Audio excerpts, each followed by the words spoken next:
everybody, and welcome to This Week on Point North. I'm Alistair Stevens, and we have a busy week ahead here at Point North Media. A lot of podcasts, a lot of changes to the regular schedule. We're moving some things around. More on that in just a moment. But first, hey, have you seen the new Solo trailer? It looks really good. I know that I am still waving this standard. I am still, standing, making inspiring speeches. Okay.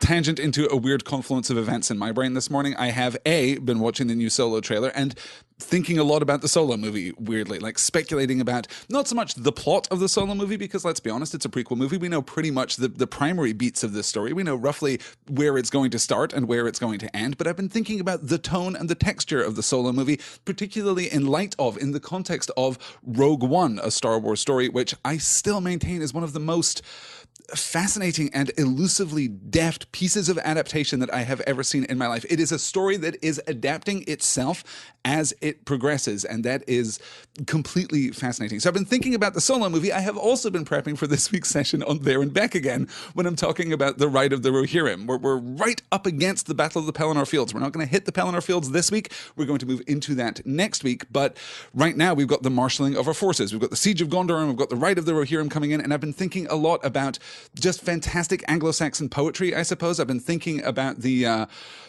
song, the battle cry that is given to the riders of Rohan as we move in. It has, in fact, given its name to the session of There and Back Again, which we will do on Thursday. But I've been thinking about that stanza. The spear shall be spear shall be shaken, shield shall be splintered, a sword day, a red day, ere the sun rises, and how epic and fantastic that is. So now I'm thinking about the Solo movie in the context of of warlike Anglo-Saxon poetry. There's just a lot of feeling going on this morning, just a broad emotional template here as I'm preparing for the week ahead. Let's take a look as we begin our week. Let's take a look at the schedule for Point North Media this week, and maybe I'll talk a little more about Solo, and maybe talk a little more about some other trailers that I've noticed over the course of the last few days. And good morning, by the way, guys. Good morning, Aaron and Wilhelm and Becca and Karen joining us and Raj joining us. It is great to have you guys all here with me on this very hype Monday morning here in the studio. So we're going to begin this week's session not with our usual Dear Mr. Potter. No, we're going to begin with the new Point North Book Club. I've moved the patron-exclusive book club discussion to Monday evenings because Friday evenings have just proven to be completely untenable. Last week we did Monday evening just because we defaulted to Monday evening after some scheduling problems, and it actually worked out rather nicely. So we're going to move, at least for the foreseeable future, to a regular Monday evening slot for the book club, which I actually really like. It feels good to start our week with some book club discussion and kind of prime the pump in that way. So at 10 p.m. Eastern, 9 p.m. Central, this very evening, that is April the 16th, we are going to, in theory at least, conclude our discussion of Neil Gaiman and Terry Pratchett's Good Omens. We have quite a lot of book still to cover, so it may be a little swift, and perhaps we'll be able to circle back around and we'll do a little addendum next week, but we'll see how that works out. This is not, of course, going to be our last opportunity to talk about Good Omens because the Amazon TV adaptation is still in the works, so we will be able to talk about that when it airs, probably at the beginning of 2019. Probably, if I absolutely had to pin my guess, I would say the end of the first quarter 2019. So March, April 2019, I think is when we're probably going to see that Good Omens series. But hey, it might be earlier, not least of all because Amazon is apparently spending every single penny on Earth. They are spending the entire economic output of the planet on their new Lord of the Rings series.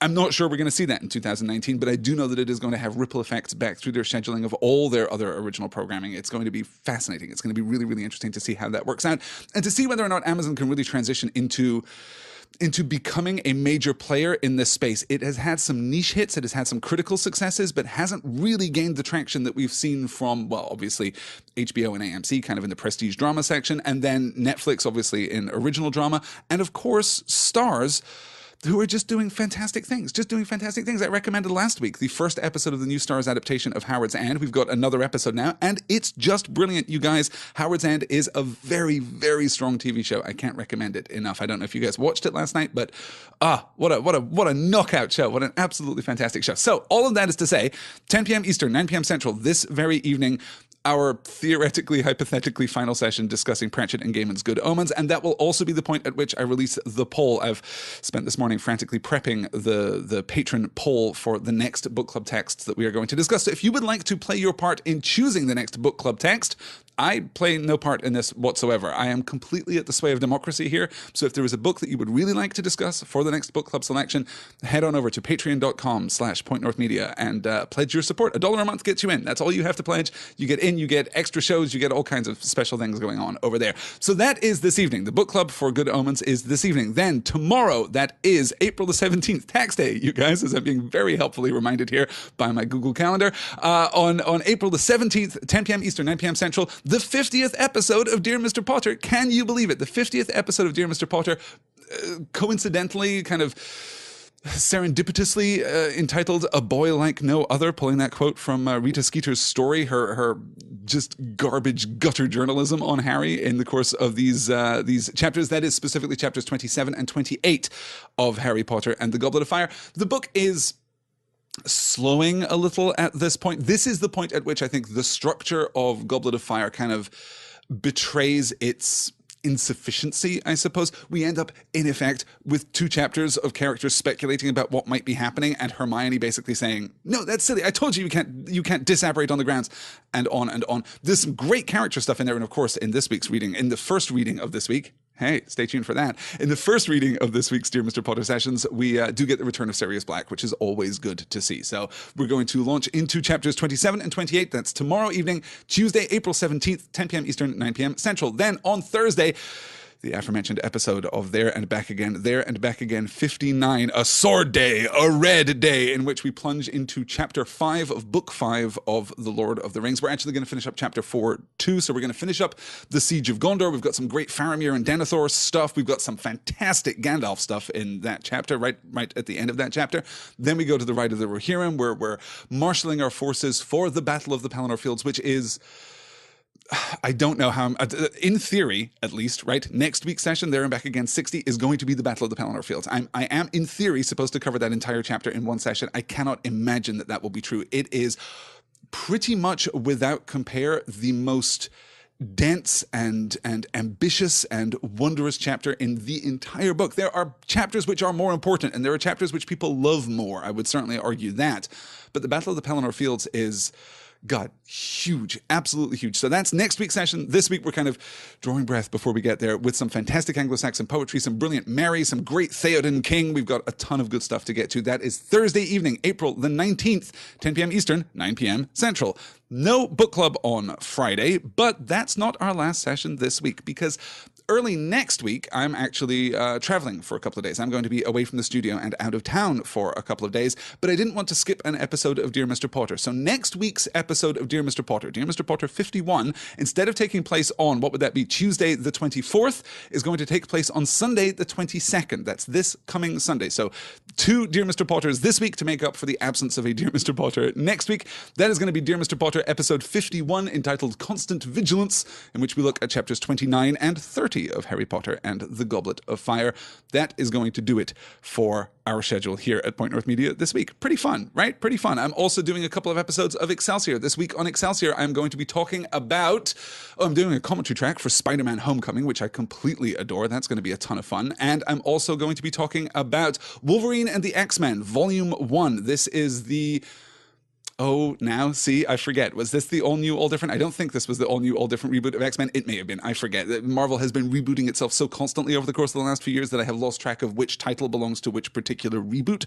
But Wolverine and the X-Men is the comic book in which we kind of reset the X-Men in large part to like first principles. Wolverine takes over as headmaster of the newly renamed Jean Grey School, taking over from the institute, the Xavier Institute. It's really charming. I have read maybe the first 3 issues of the 6 issues that were, it's not even 6 issues. I think it's 4 issues that we're covering this week. I've read maybe the first 3 of those 4 issues, and it's very charming. It's very, it's fun, fast, energetic kind of superhero storytelling in that particular X-Men mold. So there's a lot of interpersonal drama. All of that will be found over on the Excelsior podcast, which you can find at commonroomradio.com. Later today, in fact, we will be posting our last discussion, which is, about Kate Bishop, Hawkeye, Volume 1, Anchor Points. This is the first volume in the ongoing series. Oh, I guess it's now been cancelled, but at the time it was an ongoing series for Kate Bishop, the female Hawkeye, I suppose, in the 616 universe. It's a good book. It's not... It has some introductory problems, right? Just to kind of preempt my discussion of Kate Bishop, Hawkeye Volume 1.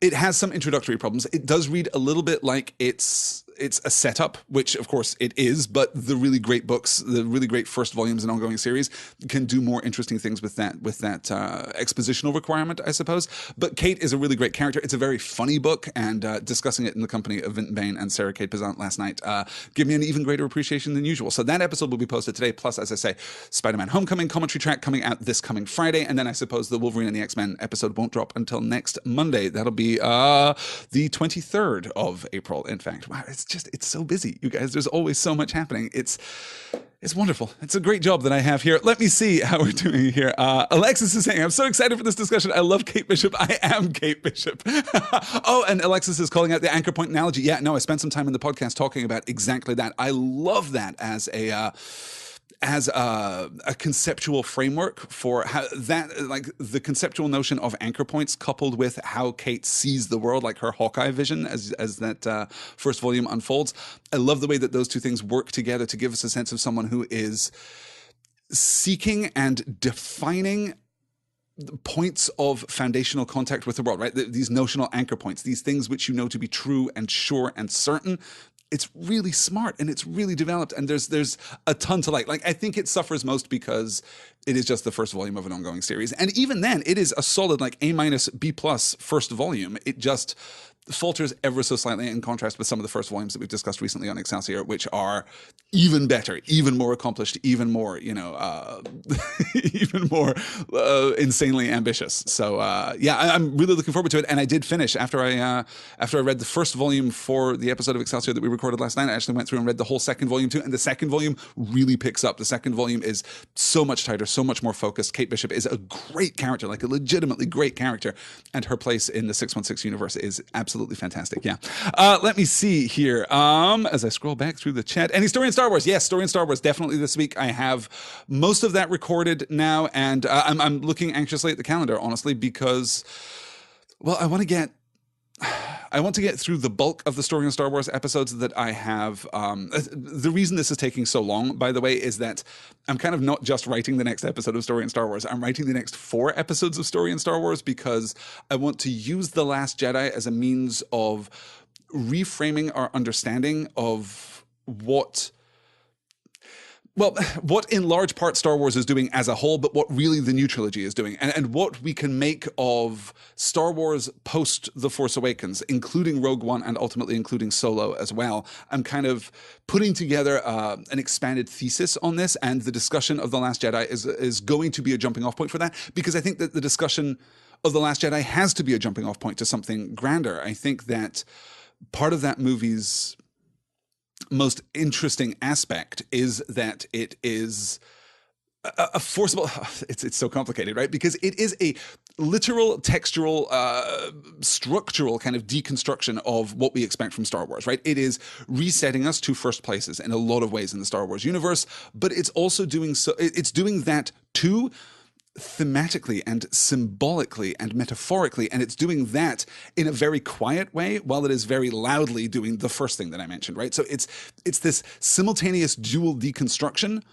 without much in the way of construction. And that got me thinking about construction and deconstruction in the frame of the Star Wars universe, right? A New Hope is propulsive and energetic, but really doesn't construct that much. Like, we don't get that much of a sense of the wider world, the wider galaxy in A New Hope. It's in Empire and in Jedi that we get that broader sense of a cohesive world, right? And then, of course, we go back to the prequel trilogies, which are nothing but construction. There's nothing there that isn't anticipated and expected. We are building out, as if George Lucas had handed us at the beginning of The Phantom Menace just our book of Lego instructions and, 50,000 pieces, so that we can build the world of Star Wars that we get to in A New Hope, which retroactively makes A New Hope more complex and more connected without draining out any of that initial propulsive mechanism, that elemental simplicity that drives A New Hope forward. Then we get into The Force Awakens, which I think beautifully reflects that inheritance and that momentum and that legacy. And then The Last Jedi subverts it. My basic assertion in some ways with regard to this specific notion is that The Last Jedi is the anti-Phantom Menace, I suppose, that these two movies could not be more differently aligned in their foundational intent. So all of this is to say that, yes, Story on Star Wars is coming. As I say, I'm working on 4/5 because I just had another idea last night for something else that I want to talk about. I'm really fascinated all of a sudden about aging and processes of aging, processes of maturing, and ultimately death in the Star Wars universe. What do we make of the arc of most lives? Like, what does Star Wars tell us about adulthood? Because this is a story which seems to draw forth adolescent and post-adolescent characters into fantastic adventure, and we get definitive adventure from those characters. But when you think about older characters in the Star Wars universe, whether you're thinking about Obi-Wan Kenobi or you're thinking about even Qui-Gon Jinn, I think fits this mold too. Yoda fits this mold. Mace Windu kind of fits this mold too, though he's one of the outliers that I really have to go back and think about. Then you think about Leia, you think about Luke Skywalker, you think about Han. Age equals disappointment in the Star Wars universe. Like, as you age, you live long enough to see all your dreams turn to ash. Is that actually what Star Wars is saying? Well, kind of, yes. But it's saying it with a kind of thought and a kind of care and a kind of purpose that makes me want to scrutinize that aspect. So I'm currently working on 4 Story and Star Wars lectures /5 Story and Star Wars lectures /6 Story and Star Wars lectures, if you're also including the Han Solo lecture. So I know that it has been a long time coming, but I promise that when the gate is lifted here, it's going to be a flood. You're going to get, because all of these episodes are going to drop within the next 2 months at most, I would say. So yeah, a lot of Star Wars content coming very, very soon, you guys. Okay, let me see as I catch up here. Wilhelm saying, and Maz Kanata is apparently thousands of years old. Did I hear that correctly? Yes, I believe so. I'm not sure about the canonicity of that. I haven't really delved into the canonicity of Maz just yet.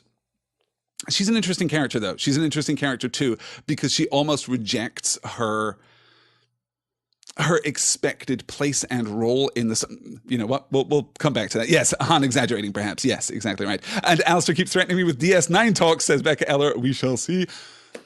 Yeah, I don't remember. Did I talk about this? Did I talk about this on a previous, this week on Point North? I was thinking about structures where I can talk about Star Trek in an ongoing way so that I can talk about, DS9 in particular. I really want to talk about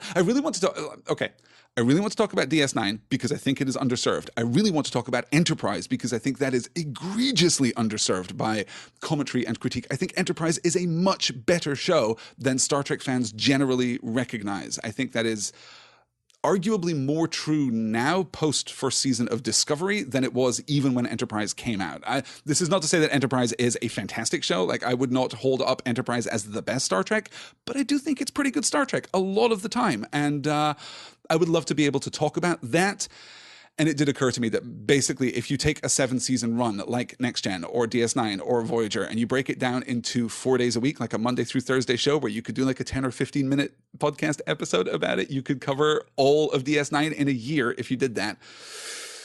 That might be really fun. It's kind of taking that Star Wars minute approach to DS9, except the opposite, I suppose, because we're moving much more quickly, right? Instead of covering 5 minutes every week, we would be covering 4 episodes every week, which I think would be really interesting, particularly because in DS9 specifically, what I'm most interested in is the operatic level of storytelling that supersedes the incidental episodic level storytelling. What I'm most interested in is the Dominion War. What I'm most interested in is the long-term growth and evolution of our primary characters, right? We get growth in DS9 like we have never seen inside a Star Trek series before. And it's everyone, right? It's absolutely everyone. I'm thinking about Sisko. I'm thinking about Kira. I'm thinking about Bashir. I'm thinking about Odo. I'm thinking about Garrick and his nebulous, ambiguous, there and back again kind of character evolution. I'm thinking about Dukat. I'm thinking about our understanding of the Bajoran spirituality is so interesting and so compelling. Like Bajoran politics is so fascinating. Dax is great. Both Jadzia and Ezri. I'm a big fan of Ezri Dax. I don't think I've ever said that out loud on a podcast before. I'm a huge fan of Ezri Dax. I'm a huge fan of Worf when he shows up, and O'Brien, of course, as the heart of DS9. Mwah, chef kiss, just brilliant. So DS9 in particular lends itself to that kind of slightly zoomed out, high level kind of narrative analysis. So at some point, you guys, if you would like all of these podcasts to happen, basically, here's the deal. If I didn't have to, take care of anything else, if I could afford like an intern to update the website and to post the podcast episodes, I would pretty much spend all of my time podcasting. This is just the sad truth about me, is that I would spend all of my time podcasting. So you can pretty much guarantee that if you go and pledge your support at at patreon.com/pointnorthmedia, you can pretty much guarantee that every dollar will literally be turned into a certain number of minutes of podcasting. That is how that works. It's just a direct machine that happens here. Let me see. So Sundar is saying here, Enterprise, very interesting. I have to agree, it's often maligned unfairly while other shows get passes on their dubious storylines. I think it's Enterprise takes a hit in part because it's just because it's I'm trying to think of the best way of kind of framing this, right? Even the end of Voyager feels like it belongs to the 1990s in a way that the beginning of Enterprise feels definitively as though it belongs to the 21st century. It belongs to the new millennium. Storytelling, televisual storytelling had just changed, particularly between the beginning of Voyager and the beginning of Enterprise, right? That's, what is that, 9 years, I suppose, that 9-year gap there?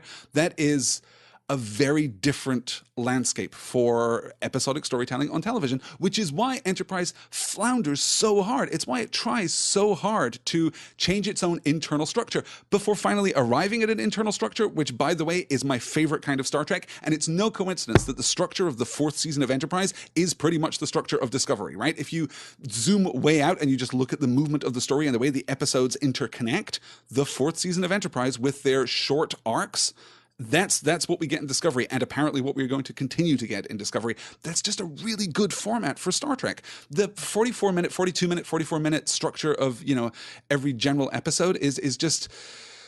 that's too short to really get into it in Star Trek, and it's certainly too short to build longer threads of continuity. The 3rd season Xindi arc in Enterprise is pretty much a whiff. Like, I think there are individual episodes there that are really good, and I actually really like the notion of the Xindi arc, right? That's a good underlying story, but the execution is not where we want it to be. But the 4th season of Enterprise is legit. It's really, really, really good.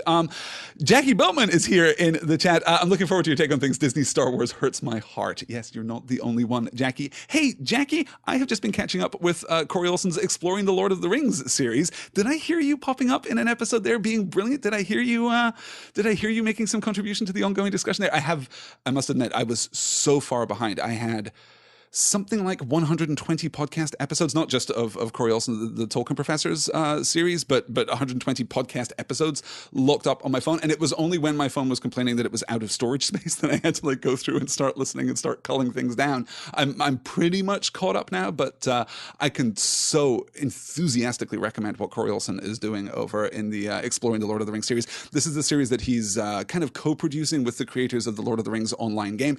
He actually started that series, I think, it was around the same time that I started There and Back Again. It was either like the week before or the week after, I forget. And right now, I believe he is in chapter 10 of the Fellowship of the Ring. It is a really slow series. It's a very careful examination of the absolute most minute details of the Lord of the Rings, and it's brilliant. Corey Olsen is one of the greatest Tolkien scholars in the world, obviously. That barely even needs to be said. Also one of the best educators and communicators and most joyous people, I suppose, that I've ever listened to. I don't know the man personally. I would really like to know the man personally, but I just really enjoy his podcasts, and obviously a huge influence over There and Back Again. There are multiple points where my understanding of Tolkien has been absolutely transformed, I would say, by my appreciation of Corey Olsen's work. So I strongly recommend that you check that out.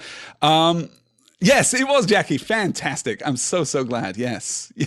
Yeah, no, that's the problem, is that it's on Tuesdays. It's on Tuesdays pretty much at the same time as I do Dear Mr. Potter, which is why I never get to join in live. I have actually played Lotro. I have played Lord of the Rings online. I love that game.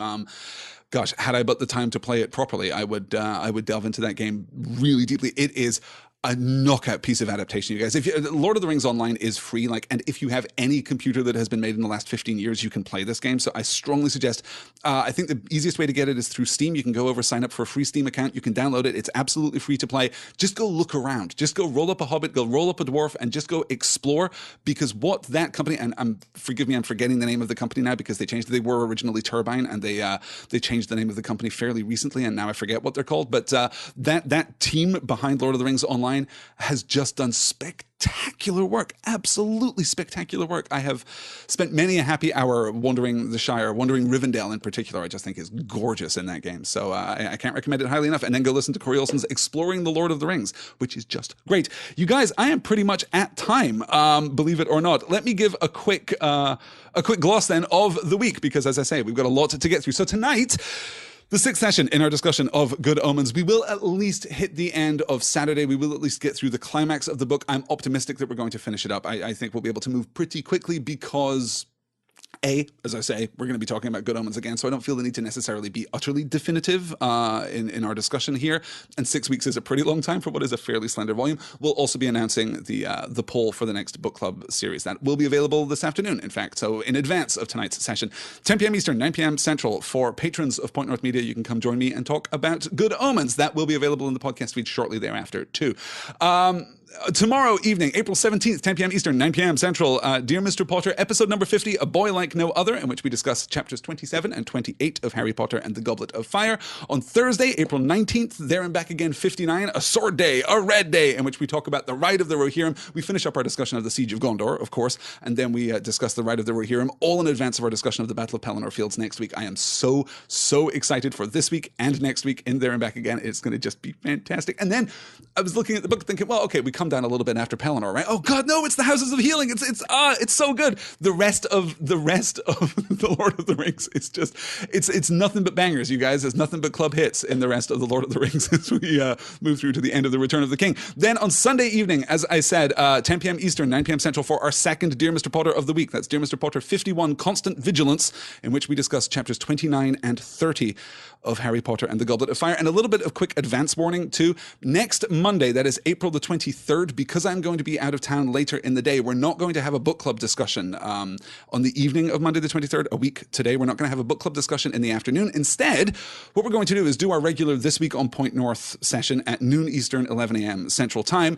and then go straight into an old school patron exclusive, Q&A, I guess. I'm just going to spend an hour talking about whatever is crossing my mind and talking about whatever questions you guys want to ask me. So if you have questions that you would like to ask me for the next Q&A session, probably the best thing is I'll put a thread up on the Patreon page, and you guys can ask your questions there or over on the Point North Media forum. That, though, is going to do. I can't believe I'm at time. All right, yeah, Faramir and Eowyn, says Jackie. I know, my God. And Cyrano de Bergerac giving us alternate titles. As I've said before, Professor Tolkien was not terribly happy with the titles of the individual volumes of The Lord of the Rings. Cyrano de Bergerac giving us The Fellowship of the Ring, of course, The Two Towers, and Nothing But Bangers. Yeah, pretty good, actually. I'll take that. We know at least that Sam would be very passionate about bangers. Yes. It was Turbine Entertainment Software, which is a terrible name, and now Turbine Inc. Oh, they just changed it to Turbine. That might be why I couldn't remember. Oh, good. Okay, it's still Turbine. That's fantastic. Thank you so much, Alexis, for looking that up. God, you guys are just so smart and so fast and so wonderful. Thank you for joining me on this Monday morning. I will see most, if not all of you, I guess, for the Good Omens discussion tonight, and we will lay out the plan for the next couple of book clubs. We'll gloss the poll, at least, and then you guys can start voting. I will see you either tonight for Good Omens, tomorrow for Dear Mr. Potter, Thursday for There and Back Again, or next week for our next time here at This Week on Point North. Have a great Monday, you guys. I will talk to you all again very soon. Until then, take care.